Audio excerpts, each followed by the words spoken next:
नमस्कार दोस्तों, बहुत बहुत स्वागत है आपका अपने चैनल एकलव्य स्टडी पॉइंट पे।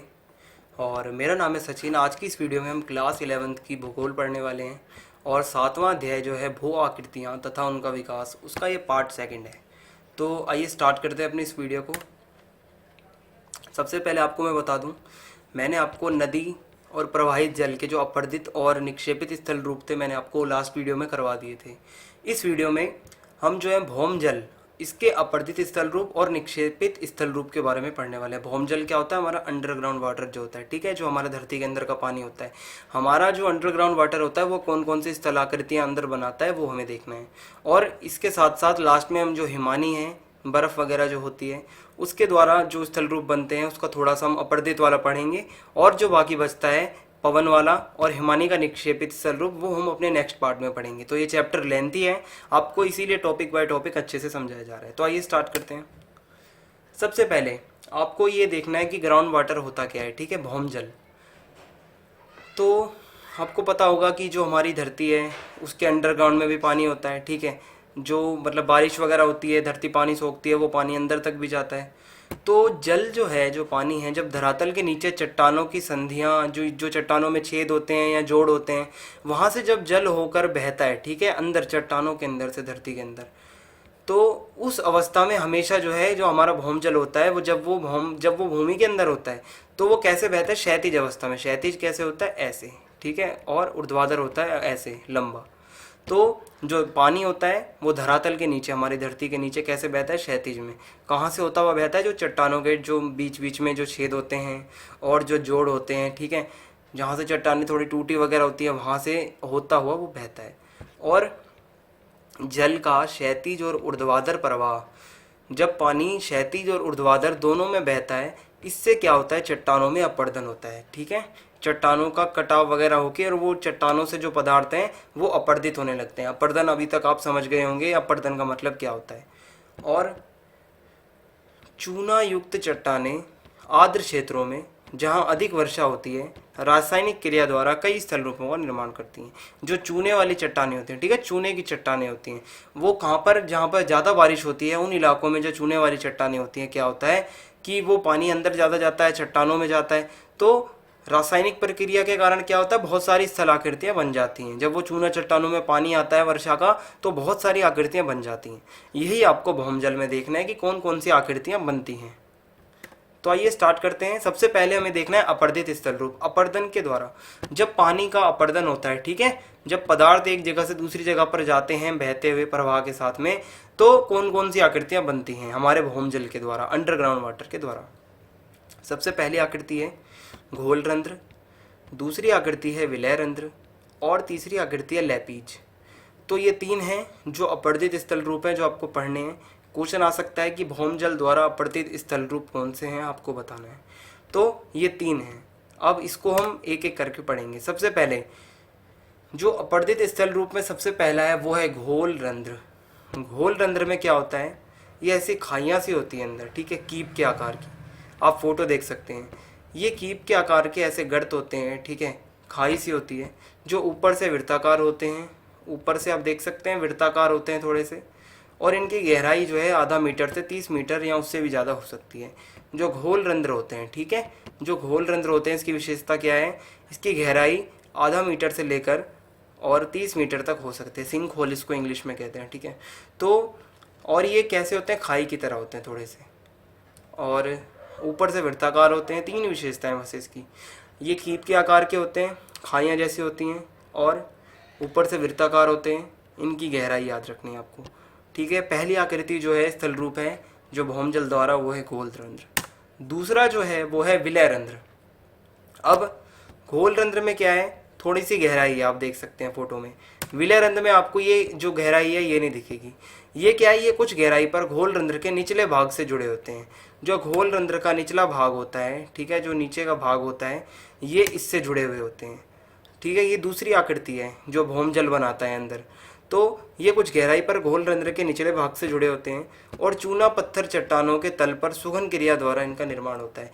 जो चूना पत्थर, जो चूने की चट्टानें होती हैं चूना पत्थर की, उनका जो तल होता है, जो उनका नीचे का हिस्सा होता है, उस पर जब सुघन की प्रक्रिया होती है उसके द्वारा विलय रंध्र जो है इनका निर्माण होता है। तो लैंग्वेज थोड़ी हार्ड है, ये मैंने आपको पहले बताया था। कोई कोई टॉपिक ऐसे आएंगे इसमें जो आपको डायरेक्ट याद ही करने पड़ेंगे। तो विलय रंध्र में और इसमें आप डिफरेंस देख सकते हैं, गहराई में डिफरेंस है। और बाकी ये है कि ये घोल रंध्र के निचले भाग से जुड़े होते हैं, और जो चूना पत्थर चट्टानें होती हैं जो उनका तल का हिस्सा होता है, वहाँ पर जब सुगन की प्रक्रिया होती है तो इनका निर्माण होता है। आगे है निपात रंध्र। निपात रंध्र में क्या होता है, जब ये घोल रंध्र की नीचे बनी कंदराओं की छत ध्वस्त हो जाए।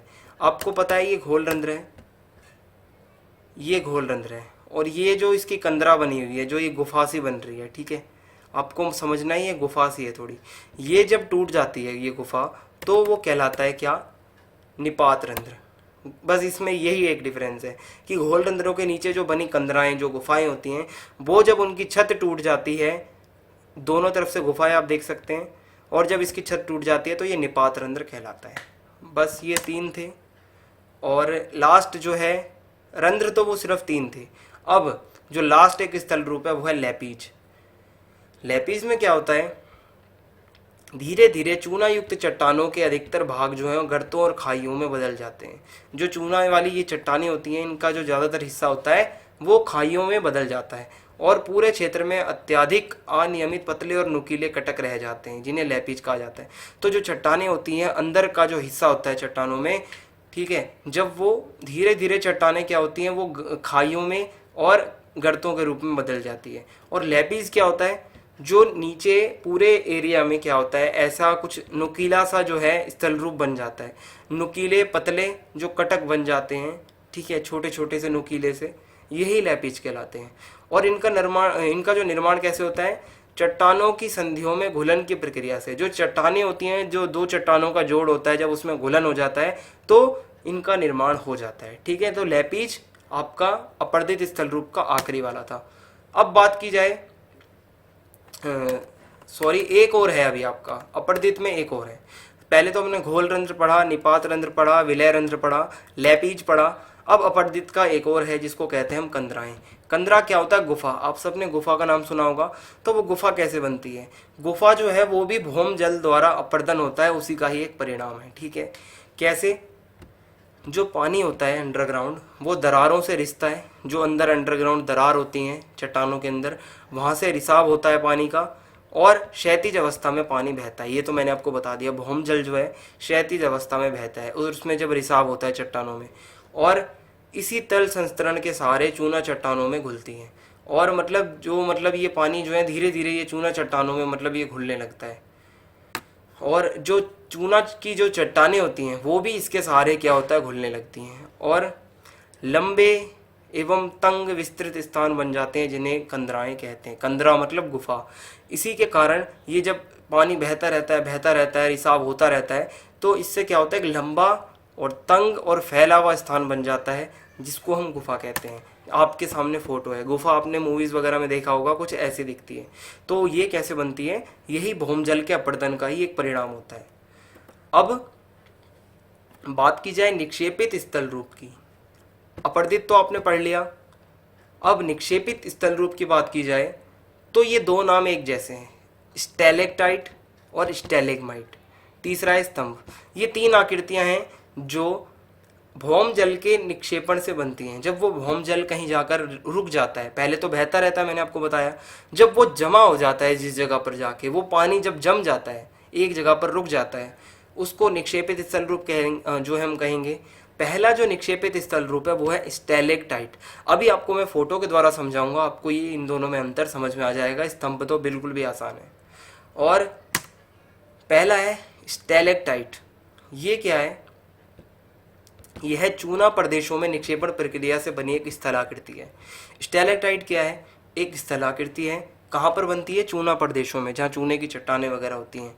और ये बनती कैसे हैं, जो कंदराएं होती हैं, जो गुफाएं होती हैं, उनकी छत से चूना मिला हुआ पानी, जो गुफाओं की छत होती है, उन छत से जब चूना मिला हुआ पानी नीचे टपकता है, ठीक है, गुफाओं के अंदर जब वो पानी टपकता है चूने के साथ मिला हुआ, और वो टपकने वाली बूंदों का कुछ हिस्सा, वो पानी टपकता रहता है, और धीरे धीरे वो हिस्सा जो है टपकते टपकते कभी कभार ऊपर छत पर ही वो जम जाता है, लटका रह जाता है। उसी को हम क्या कहते हैं, स्टैलेक्टाइट कहते हैं। वो जो छत पर वो लगा रह जाता है चूना, ठीक है, वो जो लटकता रह जाता है छत पर और जो वहीं जम जाता है उसको स्टैलेक्टाइट कहते हैं। स्टैलेक्टाइट कैसा होता है ये देखिए, ये लिखा हुआ है स्टैलेक्टाइट और ये है हमारा एरो। तो ये आकृति जो है, ठीक है, ये नुकीली सी ऊपर से आ रही है, पानी टपकता रहता है तो नीचे जाता रहता है, कभी कभार कुछ पानी का हिस्सा ऊपर ही जम जाता है और लटक जाता है, इसको हम स्टैलेक्टाइट कहते हैं। ये कहाँ होता है, गुफाओं के अंदर बनती है आकृति। दूसरी आकृति है स्टैलेग्माइट। स्टैलेक्टाइट और स्टैलेग्माइट एक ही अंतर है, स्टैलेक्टाइट ऊपर से आते हैं, स्टैलेग्माइट नीचे से आते हैं, दोनों का सेम है और कुछ भी अंतर नहीं है। स्टैलेक्टाइट आप देख सकते हैं ऊपर से टपकता है पानी, तो ऊपर से जब वो जम जाता है और लटक जाता है जब ऊपर से, तो उसको क्या कहते हैं, स्टैलेक्टाइट। और जब यही प्रक्रिया नीचे से होती है, कैसे, जब चूना मिला हुआ जो पानी होता है वो कंदराओं की छत से नीचे टपकता है, गुफाओं की छत से जब नीचे टपकता है तो जल वाष्पित हो जाता है, लेकिन चूना वहीं पर जम जाता है। जो पानी है वो तो भाप बन के उड़ जाता है, लेकिन जो चूना होता है उसका पानी का, वो धरती पर ही जम जाता है और एक तिकोना सा और एक नुकीली सी आकृति बन जाती है उसके जमने से, चूने से, जिसको स्टैलेग्माइट कहते हैं। अब ये ऊपर से जो आता है इसको स्टैलेक्टाइट कहेंगे, नीचे से जो बनती है आकृति स्टैलेग्माइट कहेंगे। ये दोनों आकृतियां जब धीरे धीरे मिल जाती हैं आपस में तो ये स्तंभ कहलाती हैं। काफ़ी आसान था, स्तंभ तो आपको मेरे को बताने की भी जरूरत नहीं पड़ी। स्टैलेक्टाइट आपने देख लिया, ऊपर से नुकीली आकृति आ रही है, स्टैलेग्माइट में नीचे से आ रही है।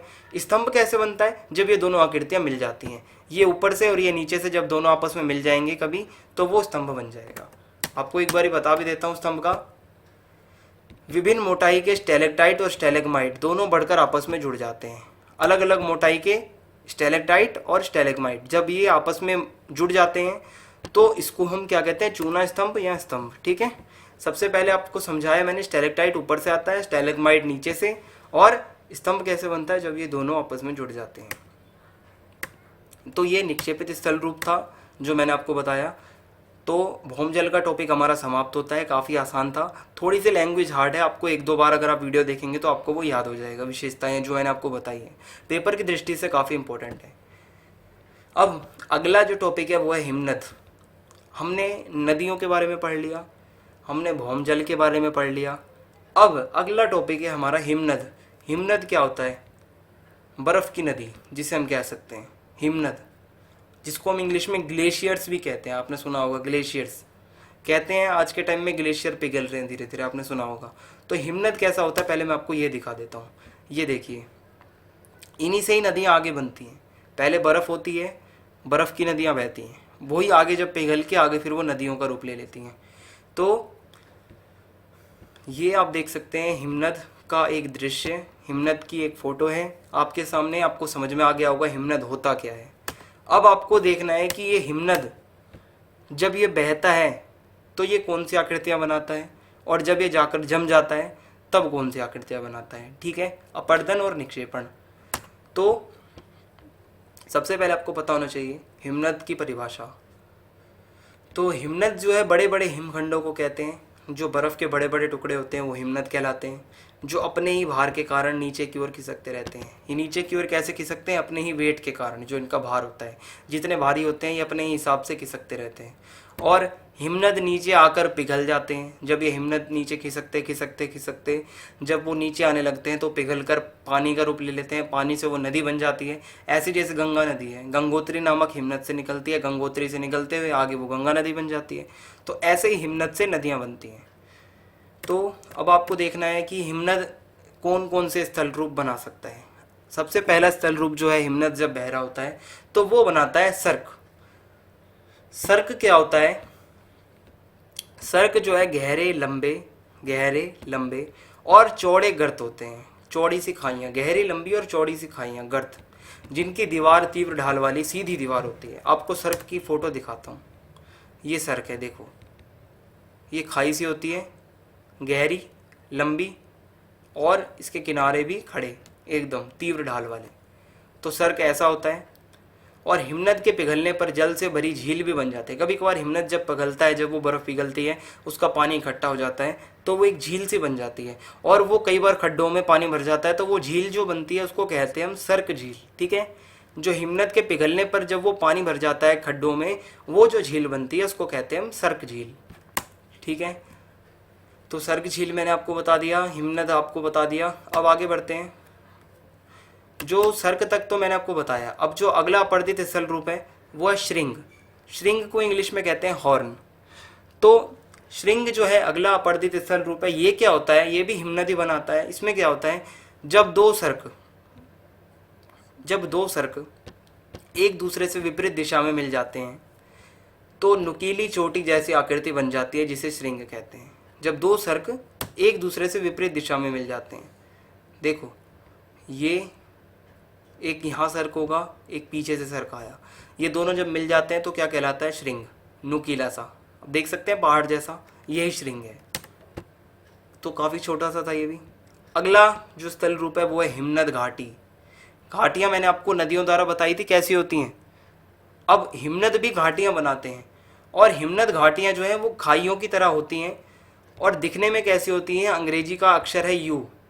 हिमनद घाटी आप अगर देख सकते हैं तो ये आप देख लीजिए, ये एक घाटी है, निलंबी घाटी। तो यहाँ पर आप इसकी आकृति देखेंगे यू जैसी है, इसकी भी आकृति कैसी है, यू जैसी। तो ये जो घाटियाँ बनती हैं हिमनद घाटियाँ, ये इनकी आकृतियाँ होती हैं इंग्लिश का जो लेटर होता है यू उसकी तरह। तो ये भी कैसे बनती हैं, हिमनद द्वारा अपरदन के द्वारा। और बहुत गहरी हिमनद गर्तें, जो गहरी गहरी खाइयाँ होती हैं हिमनद की, जिनमें समुद्री जल भर जाता है तथा समुद्री तटरेखा के पास में जो होती हैं उनको फ्योर्ड कहते हैं। ये एक नंबर में क्वेश्चन आ सकता है कि फ्योर्ड किसे कहते हैं। फ्योर्ड क्या होता है, गहरी खाइयाँ होती हैं हिमनद की, ठीक है, ग्लेशियर की खाइयाँ होती हैं जिनमें कभी कभार समुद्र का जल भर जाता है और ये समुद्री तटरेखा के नज़दीक ही होती हैं, और इनको क्या कहा जाता है, फ्योर्ड, इन खाइयों को, ठीक है, गर्त होती हैं। तो हिमनद द्वारा अपरदित स्थल रूप हमने पढ़ लिया, भौमजल का टॉपिक क्लियर हो गया। अब आपका जो बचता है वो है हिमनद द्वारा निक्षेपित और पवनों वाला टॉपिक है। आपको नेक्स्ट पार्ट में वो करवा दिया जाएगा। वीडियो पसंद आई हो तो आप कमेंट में बताइए आपको कैसी लगी, और चैनल को सब्सक्राइब करना ना भूलें, वीडियो को लाइक करना ना भूलें, और वीडियो को ज़्यादा से ज़्यादा आपको शेयर करना है। जय हिंद, जय भारत, धन्यवाद।